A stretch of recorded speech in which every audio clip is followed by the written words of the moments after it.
ओम शांति।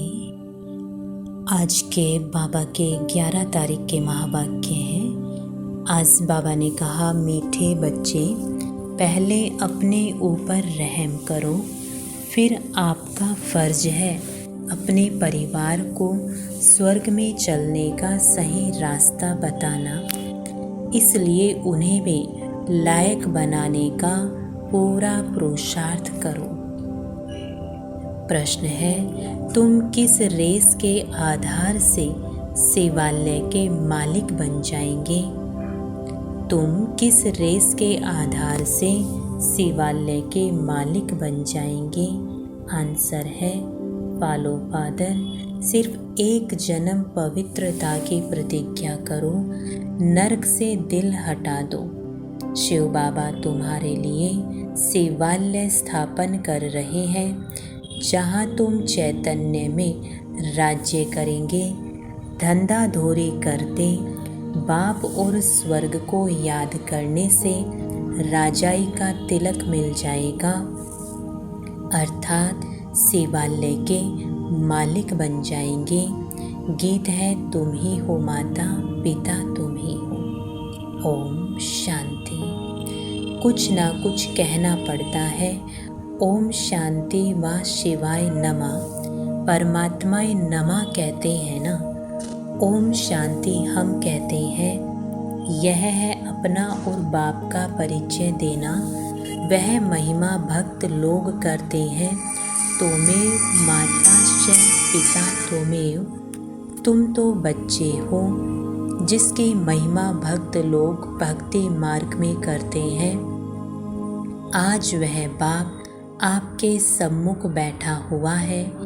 ज़रूर सम्मुख था, अब फिर सम्मुख बैठे हुए हैं। यह बातें अभी तुम बच्चे ही जानते हो, भक्त नहीं जानते हैं।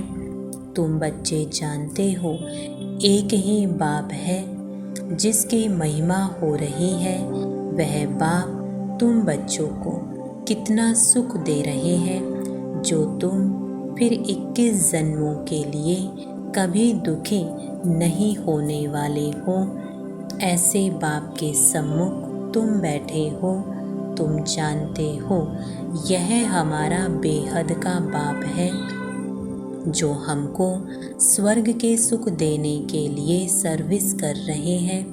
बाप हमेशा बच्चों को रचकर उन्हों की सेवा कर लायक बनाते हैं। बाप जैसे कि बच्चों का गुलाम बन जाता है। लौकिक बाप में बच्चों के पालना करने में कितनी मेहनत करते हैं। रात दिन यह चिंतन रहता है कि बच्चों की सेवा कर बच्चों को लायक बनाए। वो है हद की रचना के गुलाम। यह है फिर बेहद का बाप।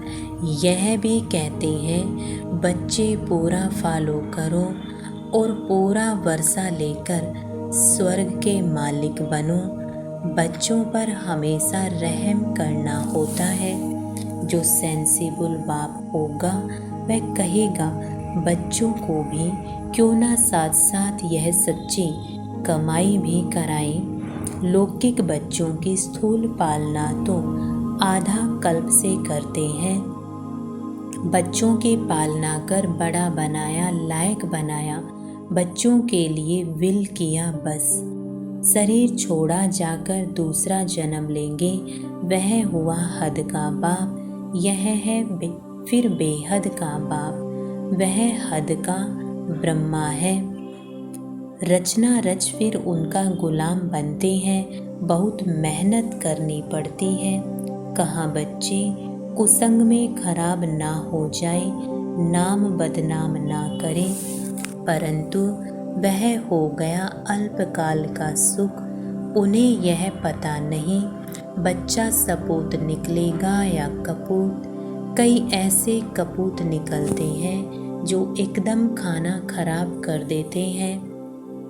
बाप की मिल्कियत को एकदम उड़ाकर चट कर देते हैं। इसलिए बड़ी संभाल करनी पड़ती है। बेहद के बाप को कितना फुरना रहता है। कहते हैं, तुम भी वर्षा लो और अपनी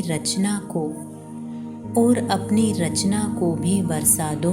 परंतु फिर भी कपूत बच्चे होते हैं तो बाप का कहना नहीं मानते हैं। बाप कहते हैं पढ़ाई करो तो पढ़ते नहीं, पवित्र नहीं बनते। कोई मुश्किल कोटों में कोई में भी कोई आज्ञाकारी निकलते हैं। यहाँ तो श्रीमत मिलती है, तुम मात पिता हम बालक तेरे, यह एक की ही महिमा है।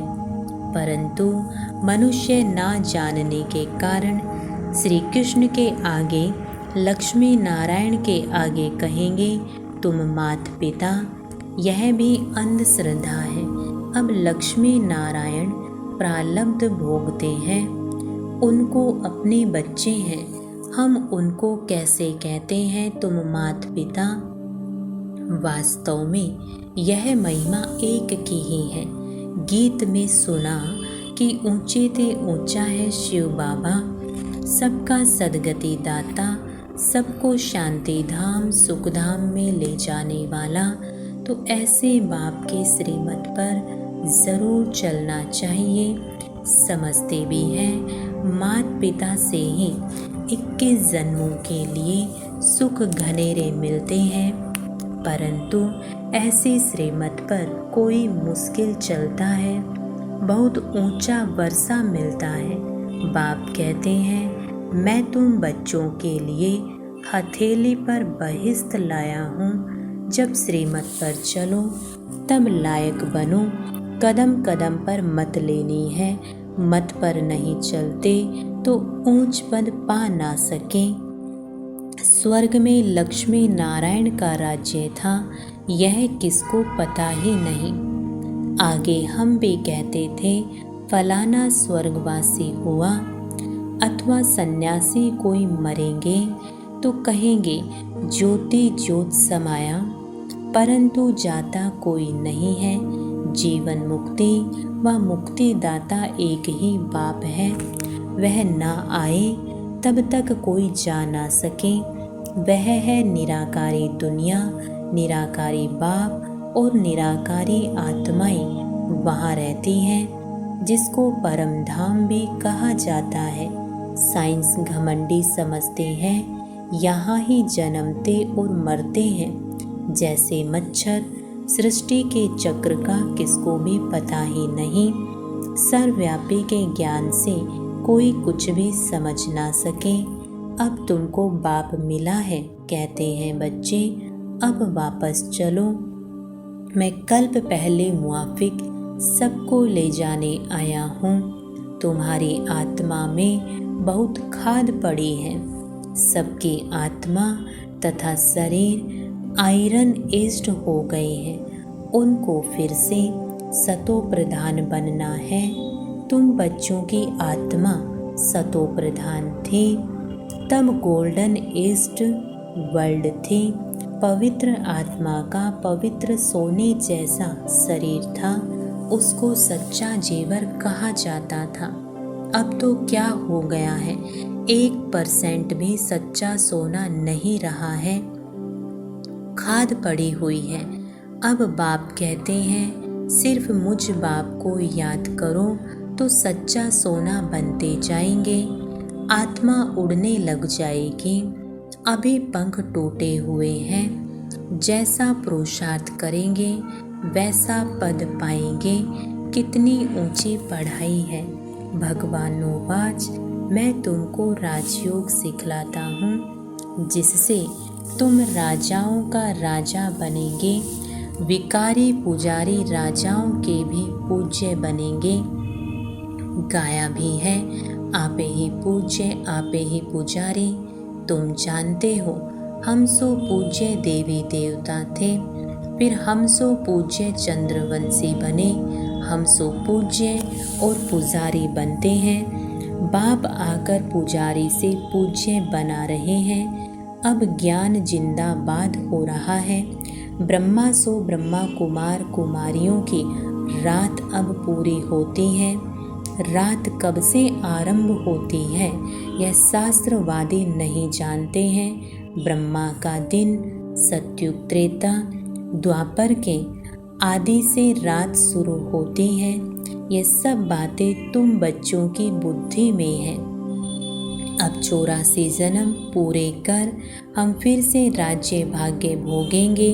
सतयुग में यह ज्ञान नहीं रहेगा, वहाँ है प्रारब्ध, वहाँ भी तुम अपने बाप से वर्षा लेते हो, परंतु वह इस समय की प्रारब्ध है जो 21 जन्म चलती है।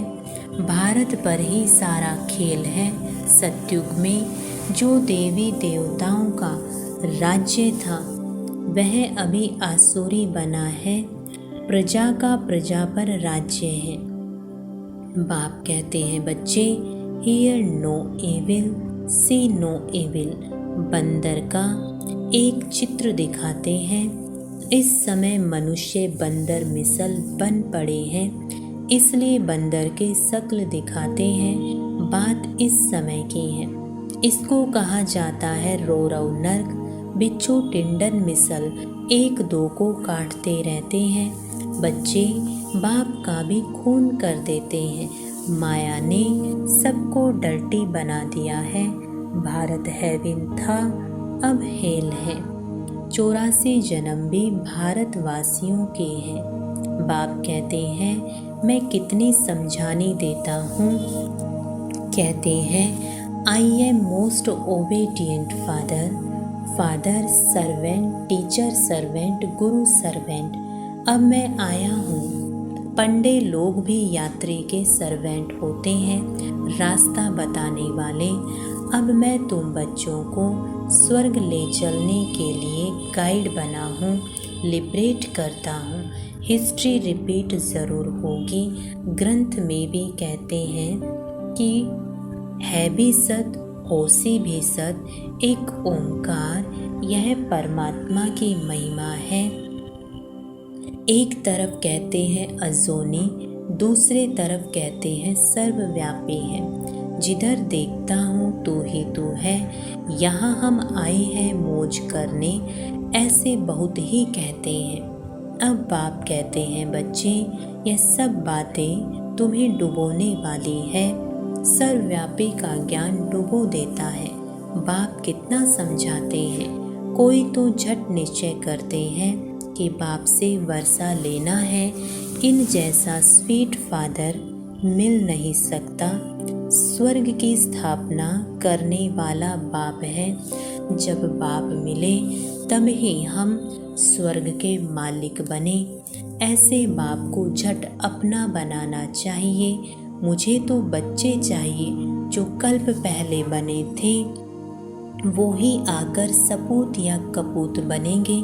कल्प पहले मुआफिक स्त्री के बच्चों की जवाबदारी क्रिएटर बाप के ऊपर है। उनका फर्ज है बच्चों को भी स्वर्ग का मालिक बनाए। पहले तो अपने पर रहम करो। ऐसे नहीं कि बाबा कृपा करेंगे तो सब लक्ष्मी नारायण बन जाएंगे। यह बड़ा इम्तिहान है। 8 को ही स्कॉलरशिप मिलती है, फिर 108 है, लॉटरी होती है ना। बाप कहते हैं देह सहित देह के संबंध जो कुछ है भूल जाओ, अपने को अशरीरी समझो और आत्मा निश्चय करो। ऐसे नहीं तुम परमात्मा हो, वह फिर आत्मा सो परमात्मा कह देते हैं। समझते हैं आत्मा जाकर परमात्मा में लीन होगी। जब तक लीन ना हो तब तक उनको परमात्मा नहीं कहेंगे, परंतु परमात्मा में लीन होते नहीं। यह ड्रामा अनादि बना हुआ है। हर एक एक्टर को अपना अपना पार्ट मिला हुआ है जो बजाना है। हर एक आत्मा में इमॉर्टल पार्ट भरा हुआ है। यह बातें बाप के सिवाय कोई समझा ना सके। बाप आकर तुम बच्चों को आदि मध्य अंत का ज्ञान दे, त्रिकालदर्शी बनाते हैं। चित्रों में देवताओं को तीसरा नेत्र दिखाते हैं। वास्तव में तीसरा नेत्र ना है देवताओं को, ना शूद्रों को। तुम ब्राह्मणों को ही ज्ञान का तीसरा नेत्र है, जिससे तुम सबके ऑक्यूपेशन को जानते हो। सचखंड और झूठ खंड की हालत को भी तुम जानते हो। तुम्हारे में भी नंबरवार पुरुषार्थ अनुसार है। यह है पाठशाला। इसमें अंधश्रद्धा की कोई बात नहीं है। अपना धंधा धोरी सब करते रहो, सिर्फ अपने बाप को और स्वर्ग को याद करो, तो तुम्हारे ऊपर राजाई का तिलक आ जाएगा। आत्मा ही याद करती है, संस्कार आत्मा में है, आत्मा से ही बात करते हैं। मैं तुम्हारा बाप हूँ। कल्प पहले भी तुमने वर्षा लिया था, सूर्यवंशी राज्य किया था, फिर चंद्रवंशी में गए। कलाएं कमती होती जाती है, फिर वैश्य शूद्र बने। अब स्मृति आई है कि नाटक पूरा हुआ है। मामेकम याद करो तो विकर्म विनाश होंगे। श्रीमत पर ना चले, देह अभिमान आया तो लगी चोट।